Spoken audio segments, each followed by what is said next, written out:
Welcome into the Appalachian Wireless Sports Overtime. I am Josh McKinney, joined by Jamie McCracken, fresh off his trip to Frankfort last week for the All-A-State tournament. A lot of fun out there. Big district games highlighting the show tonight. Josh, from Floyd County to Bell County, seeding is on the line for several teams. Exactly right. And while we start the show with the district rivalry, seeding will not be affected because the 54th district does not seed. It draws.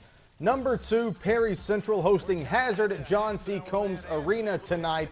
Tie game at halftime, and then the Bulldogs come out blazing in the third. Hunter Hardy, number 3, for 3. Michael Spurlock, he wants a turn.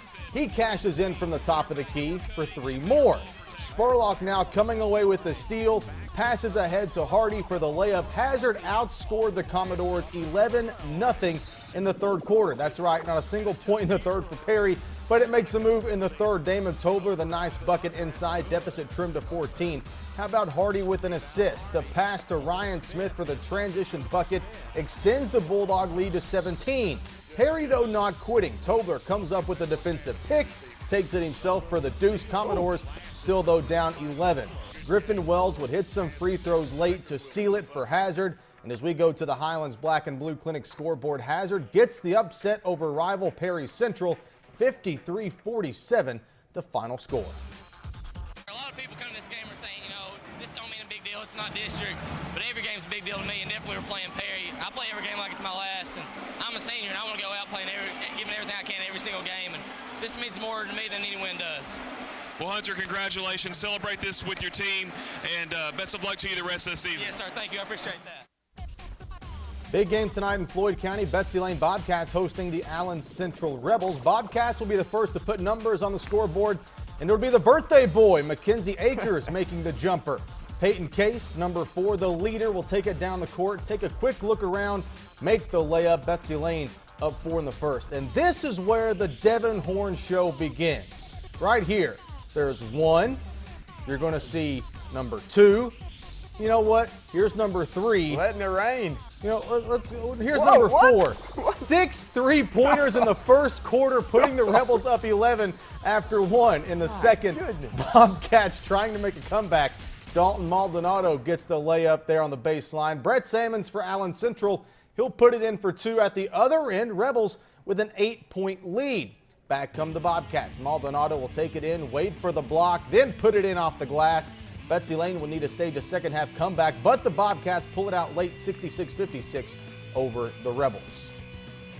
All right, my man Donovan Napier, he played me one-on-one today after the Bell County football signings, which we will get to a little later. Donovan beat me 11-9, and I lost a gallon of sweat.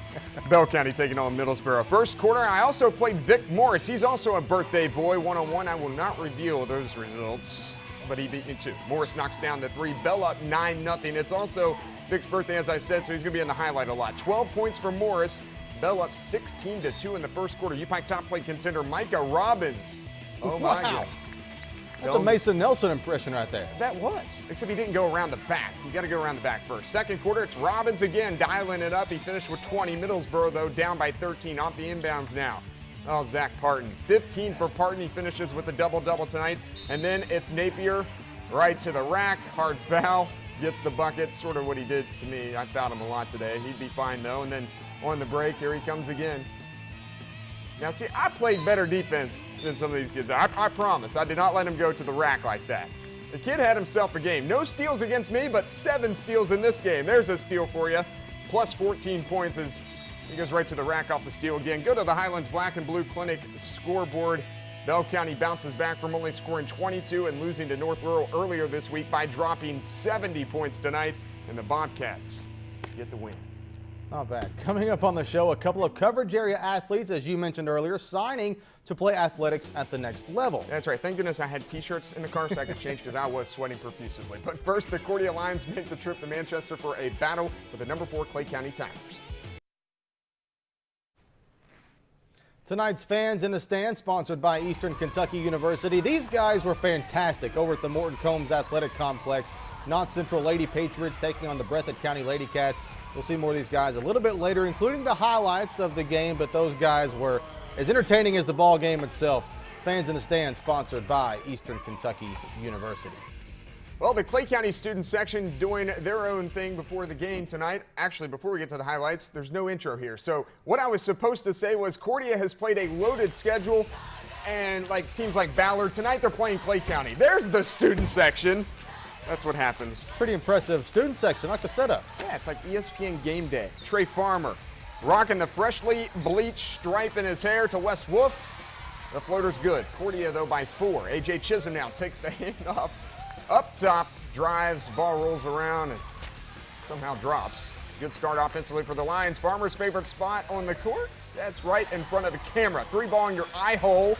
Oh, Lauren Cash wrote that one. That's a funny one. Clay by 9. Second half, anything Trey can do, Zeke can do better.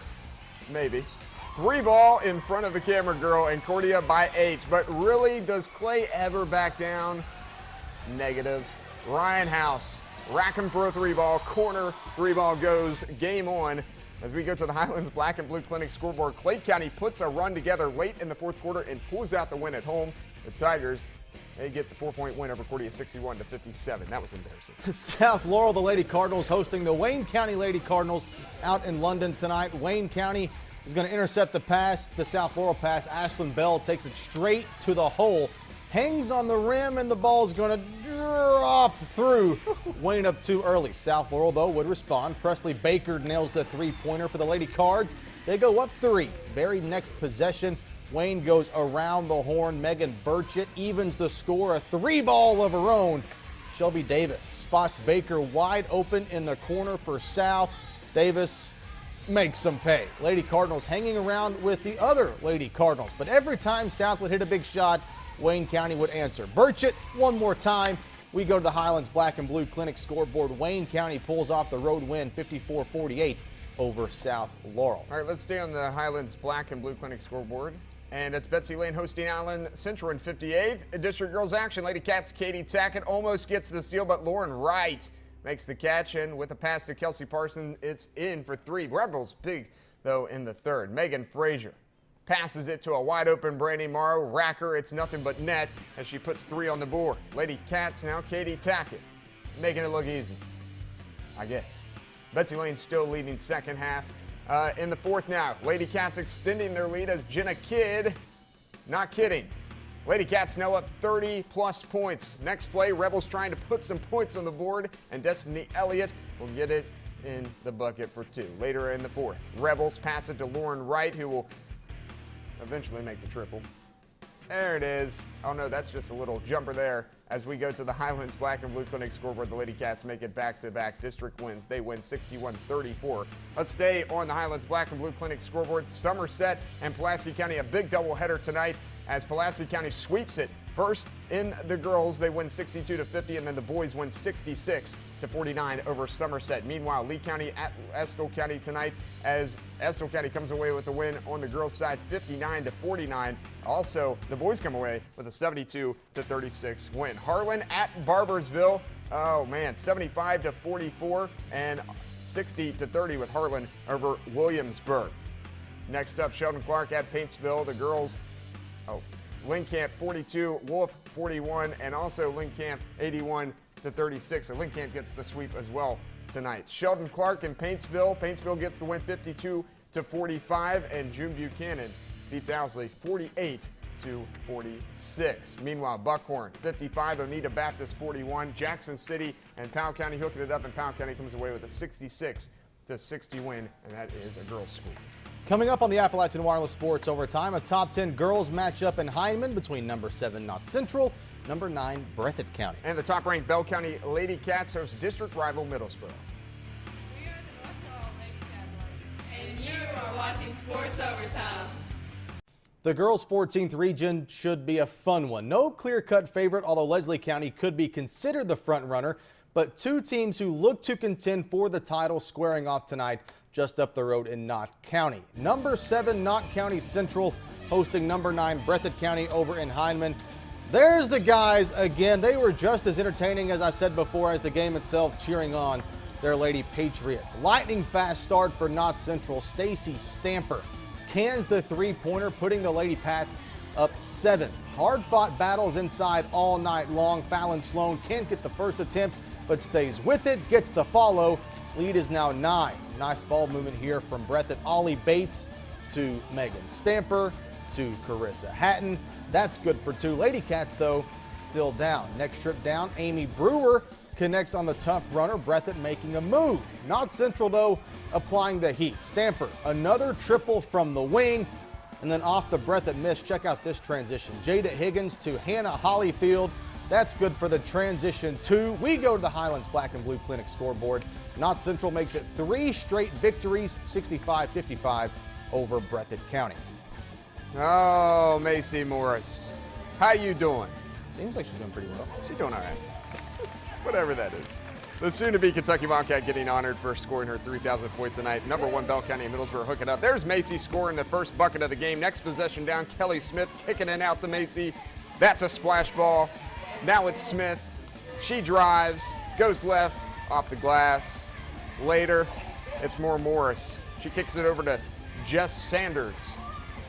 Good buckets. The Lady Cats have yet to lose to a Mountain team. North Bullitt and Bowling Green are the only 2 teams that have beat Bell, and they've only lost those 2 games by a combined score of 5 points. Bell only allowed 1 point in the first quarter tonight and only gave up 5 in the first half. Macy goes for 16. As you see her score one more there. As we go to the Highlands Black and Blue Clinic scoreboard, Bell County wins 55-23. Good game on tap tomorrow with number 1 Bell County hosting number 5 Clay County. More scores on the Highlands Black and Blue Clinic scoreboard. A 59th district doubleheader. Shelby Valley, the Lady Cats beat East Ridge 69-54, but the Warriors beat the 9th-ranked Wildcats in the boys game 57-49. Also on the scoreboard, Corbin and Whitley, the Lady Redhounds 60-49 over the Lady Colonels, but the 10th-ranked Colonels beat the Redhounds 82-65. Belfry Lady Pirates at Lawrence 52-40 in favor of Belfry. Perry Central, a big road win over Pike County Central 79-76. Rock Castle at number 2 Southwestern, the Lady Warriors 80-32, and number 8 Johnson Central beats Magoffin County in girls action 57-53. Pineville at Jackson County, Lady Generals 47-35 over the Lady Lions. West Carter, a road win over Morgan County in girls action 48-28. And finally, Jenkins, a big road win at Leslie 49-48, and Pierrest, they fall on the road in boys action to Redbird 70-68. Well, National Signing Day was a couple of days ago, but coverage area athletes continuing to sign to play at the next level. That's right. Today at Bell County, 3 football players signed their LOIs. Cole Frazier, Hayden Gilbert, and Hunter Hurst all signed letters of intent to play at the next level. Frazier will be going to Lindsey Wilson, and Gilbert and Hurst will rock the orange next year in Zach Willis's program. Both of them are heading to Union. I talked with all 3, and they're pretty excited about playing more football. I'm really grateful for it because I didn't know if I wanted to actually play a sport in college. I was just going to focus on my academics. But I am really grateful that I will be able to play another sport. And, you know, some people say, don't wish your life away. Well, it's come quick, and I'm just ready to go on with it. I felt like, you know, they gave it to me straightforward what they were looking for, and they kind of got a good atmosphere on what they're trying to achieve there, and they kind of made it seem realistic because it is realistic there. And a lot of people, football-wise, to me in my life, has went and played at Union, so it meant a big deal for me to go play there.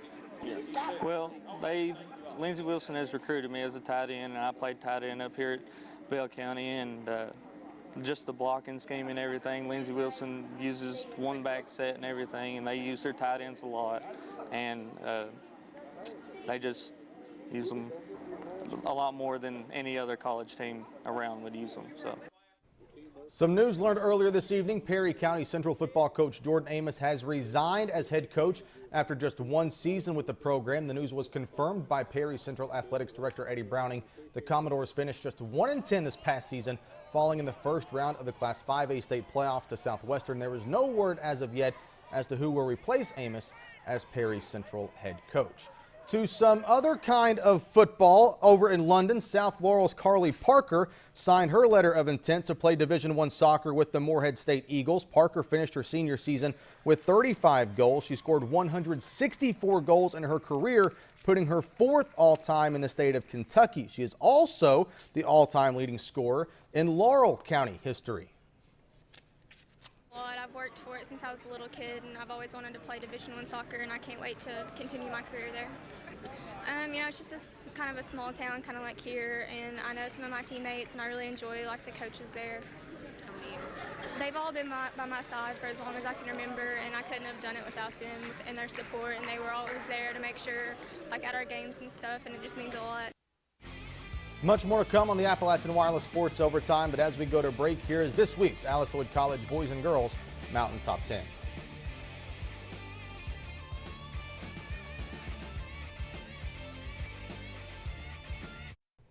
Time now for our McDonald's Student Athlete of the Week. Destiny Hill is a senior at Lynn Camp High School, where she has a 3.8 grade point average. She's a member of the Spanish Honor Society and is enrolled in the early college program. She is also a cheerleader and has received several honors in volleyball. Congratulations, Destiny, tonight's McDonald's Student Athlete of the Week. Our Long John Silver's nothing but net shot of the night. This is not nothing but net, but it's our shot of the night. Still a pretty good shot. Middlesbrough's Micah Robbins doing some wild stuff. Take a couple more looks at it. I mean, he goes right-handed. I don't even think he found the basket and still scored. Congrats to Micah Robbins, our shot of the week. 2 points nonetheless. Arguably the top rivalry in the Southeastern Conference in recent years renews itself tomorrow down in Gainesville. Yeah, the #1 ranked and unbeaten Kentucky Wildcats square off with the Florida Gators in primetime on ESPN. Lately, Florida has had Kentucky's number, winning 3 in a row and 4 of the last 5. But Willie Cauley-Stein says that doesn't matter tomorrow. I don't even think that's in anybody's head, for real. I just thought about it now, just from you saying it. But it's just about going and playing against ourselves and really playing against nobody else. It's just we're trying to compete against ourselves and do what our team goals are and stuff. Right. But here's the thing that's hard for people to deal with. We're not perfect. We're not shooting 88% and 99 from the free throw line. We don't rebound every missed shot, which is crazy. I don't know why we don't. I'm on these guys about it. You need to be perfect. You're at Kentucky. Be perfect. All right. I guess the graphic is not dead. Anyway, that's going to do it for this show. We're just about finished, but we can't leave you without letting you know what's on tap for tomorrow. Yeah, of course, Kentucky and Florida, the Alice Lloyd men and women. Lauren Cash will be back. The A-plus team will be back, so you need to watch us. You know, Josh always brings the B-plus effort, though. Yeah, whatever. I'll be at the Scott Blank Classic at Buckhorn all day tomorrow. But from everyone here, thank you for watching. We leave you tonight with our Big Sandy Bureau reporter Alex Casper-Peak taking part in a couple of free throw contests during the Betsy Lane Allen Central doubleheader. Have a good night. We'll see you tomorrow.